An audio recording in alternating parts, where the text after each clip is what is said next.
Welcome to the SEND Talk podcast, your easy to understand guide to some of the most common queries we get asked when it comes to special educational needs and disabilities, or SEND.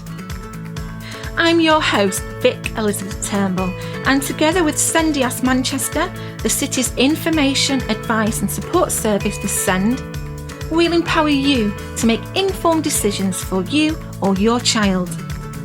You'll hear from the SENDIASS Manchester team, and they'll join me online for a chat. This episode is part of our frequently asked questions series of the SEND Talk podcast, or FAQ. In these shorter episodes, we get straight to the point and answer the most common queries we get asked here at SENDIASS Manchester. And joining me for these episodes is Laura Nardella, an advisor at SENDIASS Manchester. Thanks, Vic. Hi, I'm Laura. And just to let you know, for more information about everything we talk about in this episode, head to our website, which is sendiassmanchester.org. So then, Laura, what's the big question for this episode? Today's episode is all about what are the first steps if considering appealing to the SEND Tribunal. What is the SEND Tribunal? Well, the SEND Tribunal, SEND standing for Special Educational Needs and Disability, is an independent national tribunal which hears parents and young people's appeals against the local authority decisions, and it's a decision about the special educational needs of children and young people. The SEND Tribunal also hears claims of disability discrimination against schools, but this episode won't be covering that. Who can appeal to the SEND Tribunal, Laura? If you're a parent, you can appeal to the SEND Tribunal if you're unhappy with a decision made by the local authority in relation to an EHC plan or an EHC needs assessment. If you are 16 and over, you can appeal on your own behalf, so you don't require a parent to do it for you. Tribunal sounds expensive. Does it cost anything? No, it doesn't actually. There are no fees for the parent or young person to pay when making appeal to the SEND Tribunal. That word appeal, what can be appealed? So you would go to the tribunal to appeal a local authority decision, such as there could be one which is a refusal to assess. So that's when you have put in a request, or the school's put in a request for an EHC needs assessment, and the local authority has made a decision not to assess. So you can appeal that decision. The second situation is a refusal to issue an EHC plan. So in that situation, the local authority has completed the assessment. At the end of the assessment, they've decided not to issue a plan, and that can be appealed. You can also appeal the contents of a finalised EHC plan. There's certain sections which can be appealed, and that's sections B, F, and I. Now, that probably doesn't mean anything to you listening, but Section B is a summary of your child's special educational needs, and Section F is a summary of the special educational provision that your child requires, and Section I is where they name the school or college setting in the plan. So those are the three sections which can be appealed as part of a finalised EHC plan. And they can be appealed on their own or in a combination. So you could appeal only Section B, or perhaps you might want to appeal Section B, F and I, and so on and so forth. So they're the first three things that you could appeal. Is there anything else? Yes, you can also appeal a cease to maintain decision. What that means is if the local authority contacts you by letter and tells you that they are going to cease your child's EHC plan, so they're going to stop it, you have the right to appeal that decision as well. So that's called a cease to maintain. You can also appeal if the local authority refused to amend a plan after an annual review. So that's in a very specific circumstance where amendments have been requested and the local authority have written back to you to say, we have decided not to amend the plan. That letter triggers your right of appeal, and then you can appeal to the SEND Tribunal about that decision. The last point that I wanted to make about what can be appealed is about the social care and health elements of a plan. Now, it's an education, health and social care plan, an EHC plan. And the health and social care elements can be appealed as well. So this is a little bit more complicated and it can get a bit confusing, but I'm hoping that I'm able to explain it a little bit now. So the tribunal has got extended powers and they can make recommendations on health and social care elements of the plan. That means, let's just say you have an appeal underway and you disagree with something in the health and social care sections. You want the tribunal to have a look at that. They can do, but they can only make recommendations on those. They can't make orders like they can do on the education part of the plan. And the other little proviso is that you can only ask them to do that if you already are appealing an education part of the plan. So what does that mean? That means that if you've already got an appeal in place for B, F, or I, you can also add the social care and health aspects to it. I know that was a little bit confusing. And if this is something that you do really want to do, don't just listen to the podcast, do come to our helpline and speak to a SENDIASS advisor about it. And quite helpfully, we're going to pop the details of how you can contact SENDIASS in our show notes for this episode. You've explained beautifully. Thank you. What can be appealed. It's a long list. So if you are considering appealing, what's the first thing to do? The very, very first thing to do is to keep the decision letter. So that's the letter that the local authority have sent you, and it's where they have stated the decision that you are actually challenging, that you're disagreeing with. So that could be a letter saying that they refuse to assess, could be a letter saying that they're going to cease to maintain the plan. Or if you are appealing the contents of an EHC plan, it's the letter that comes with your child's finalised EHC plan that says, here is your final amended EHC plan, So that's the letter if you want to do a contents appeal.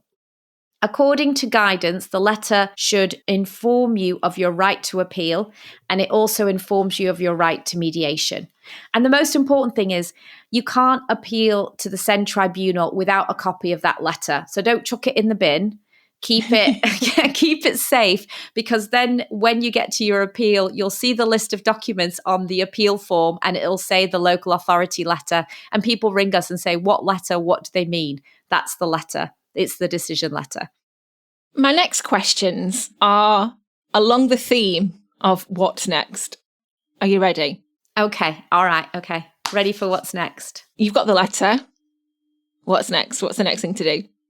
The very next thing to do is to check that you are in your deadline for appeal. So unfortunately, like everything, there is a deadline for the tribunal. And like everything with the tribunal, it's not straightforward.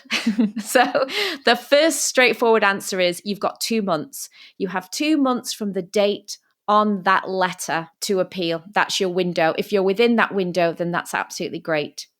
However, if you've gone to mediation and then you've got a mediation certificate, so you've gone to mediation or considered mediation, it's not been resolved at mediation, you get given a mediation certificate. That mediation certificate gives you an extra 30 days to add on to that. So we always say the rule of thumb is, what's my deadline for appeal is either 2 months from the date on the letter or 30 days from the date on the mediation certificate, whichever one is the later. So I would say the first thing to do is double check your deadline. It will take you some time to prepare your appeal before you lodge your appeal. So you really want to know what your deadline is so you can start planning in advance. And you want to make sure that you don't miss it. Let's say then we're definitely within the deadline. What's next? Woo, well done. Oh, what's next? Right, next step. Contact the mediation company. For almost all the appeals, not all, for almost all of them, you have to show that you have considered mediation before you're allowed to appeal. And you'll need to provide a mediation certificate when you're appealing. So that list of documents that I mentioned before that you need to lodge your appeal, it's going to say mediation certificate required, and you're going to have to tick that box. So that is to show that you have considered mediation. Now, the only appeal that's exempt from that is if you are appealing Part I. So if you remember from before, Part I is just the section of the plan that names the school or college or education setting. If you are only appealing Part I exclusively, and that's it, you don't need to consider mediation. You don't need a mediation certificate. But for every other appeal that we've mentioned today, you will require the mediation certificate. You mentioned considered mediation. What do you mean by that? Considered mediation, you have to show that you have considered. You have to show that you've thought about it, because they want you to go to mediation. They want to resolve it outside of a court with a judge. They want people to talk to each other. So you should consider it. But what does that actually mean for you as a parent? So you're listening to this and you're thinking, well, what does that mean? So the first thing to do is contact the mediation company, which is what we were saying before as the next step. Contact them. Ask them to arrange a meeting with the local authority and yourself, a mediation meeting where you can discuss the issue, what you're disagreeing over. Then you have two options. You can either go ahead with the meeting, or you can think, well, you know what, I've considered it and I've decided I don't really want to go ahead with mediation. If that is your decision, that's fine. You have that right. Then just contact the mediation company again, tell them you don't want to go ahead with it, and they'll issue you a mediation certificate. Can I ask a daft question, Laura? Yeah, always. What's a mediation company? Right, okay. Well, thank you for asking that. So in the letter that we said, don't throw away the letter, there will be a list of independent mediation companies that are commissioned by the local authority. They're not linked to the local authority. They are completely independent. So you basically get a menu of mediation companies, and they are included in that decision letter where they tell you you have a right to appeal, you have a right to mediation, and here are the mediation companies. Really, all you need to do is just pick one or phone a few, make a decision of whichever one you want to go ahead with. Anyone is absolutely fine. And we don't pay for this. Good point. No, your parents and young people do not pay fees for mediation. So there is no cost for going ahead with mediation. When you're going to the SEND Tribunal, it is something that is recommended to be really considered, because it gives you another opportunity to discuss, make your points without having to go to tribunal. So if you decide to go ahead with the mediation meeting, then just remember that whenever it takes place, if there's agreement, great, you don't have to go to tribunal, everything's done and dusted, fantastic. But if at the end of the mediation meeting, you're still not in agreement, well, then what happens is the mediator will issue you with a mediation certificate, which will be dated for the day of the mediation meeting. And that will give you an extra 30 days. And then if you wish, you can then go ahead with your appeal. Just to recap, considered mediation means you have to call the mediation company. You either go ahead with the meeting or you don't. Either way, you get the mediation certificate, and that's what you use to lodge your appeal. I think you're going to guess what my next question is, Laura. It's, what's the next step? Okay, where are we up to? We've kept the letter. We know the deadline. Mediation, tick, whatever you're going to do with that. What's the next step? Okay, so obviously you'll know what you're appealing.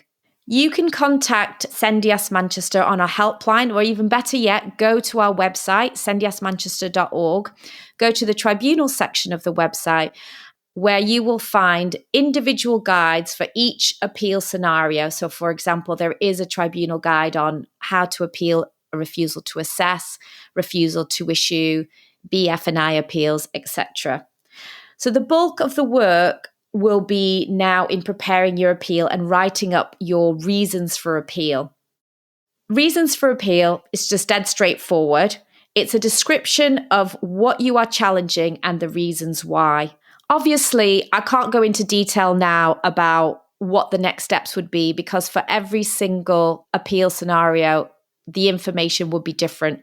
So my next step for you, the listener, is to go have a look at the tribunal guide and get information on your specific appeal. Okay, I've got all the information I need. I've got all that together for my appeal. How then do I send it to the tribunal? Appeals are sent in electronically.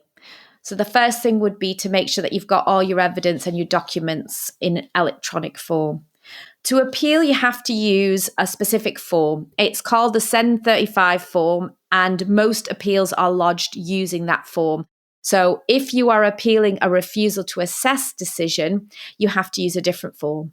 All the information about what documents are required to be sent are contained in the form. So they do have a bit of a list, a little tick list where they will remind you, have you sent this? Have you sent the LA letter? So if you have a look at the forms, it will remind you what you need to send. That's pretty helpful, actually. And we will have links in the show notes to the .gov UK site where you can download all these forms. Is there anything else to this process, Laura? I just wanted to take this opportunity to mention one of the questions that we get asked quite a lot, which is, do I need a solicitor to apply to the SEND Tribunal? So whilst the tribunal process is set up for parents and young people to be able to do without solicitors, because sometimes parents aren't sure, so it is something that you can do absolutely on your own. You don't require a solicitor at all. But you might want to find out whether you're entitled to legal aid. If you are, they may be able to help you prepare your case. So in the show notes, we've also added the link to the legal aid checker.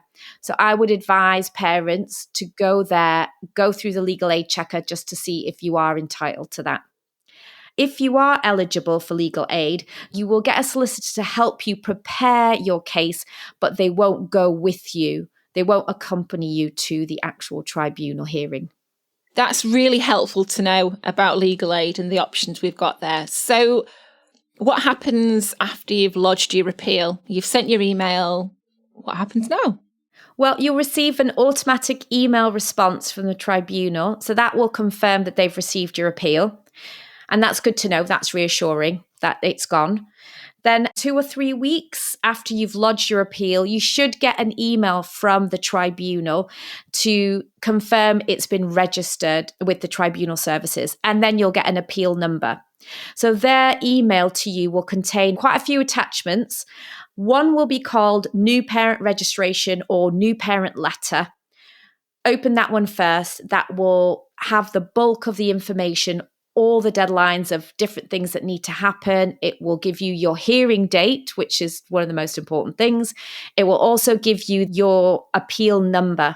So that's the number. If you've got anything else to send, any more evidence to send to the tribunal service, or if you need to communicate with them in any way, you need that number. So that's where that number will be contained. There's also other documents that will be sent, so have a read of those afterwards. And I just wanted to let everyone know that for some reason, the SEND Tribunal emails quite often end up in spam or junk folders. So we get parents saying, I've not heard anything. Then we let them know that and they think, oh no, that's arrived 2 weeks ago. So if you're waiting for that email to come, just keep checking junk or spam. Always check your junk folders. So much advice. It's a lot. Have you got any more you can squeeze out? Any more advice on this tribunal subject? It is a complicated issue, and there's so many different areas that you can talk about because all the different appeals situations are different, and then each appeal is different in themselves as well. So this episode is just a really brief overview of some of the basics that you should know for every appeal, such as deadlines and what information to have and keep and when to send it. So if you need more information and advice, contact the SENDIASS helpline to speak to an advisor. SENDIASS Manchester is available on 0161 209 8356, or you can email us and our email will be in the show notes. And I would really suggest going to our website, sendiassmanchester.org, and have a look at those tribunal guides because they go through everything. So it's not only how to write up your reasons for appeal, but the tribunal guides do go through deadlines, mediation, etc. Brilliant. So if you've listened to this episode of this podcast and you're after some more information, head to our show notes, click on the link for the SENDIASS website, and head to them super helpful guides that SENDIASS Manchester have put together for you. Thanks, Vic. Thank you. Do you have a question for us that you'd like us to answer on a future edition of the Frequently Asked Questions SEND Talk podcast? If you do, we'd absolutely love to hear from you. Please send your question along with your name to our email, which is sendiass@manchester.gov.uk. And the email address is included in the show notes as well. It certainly is. Thanks, Laura.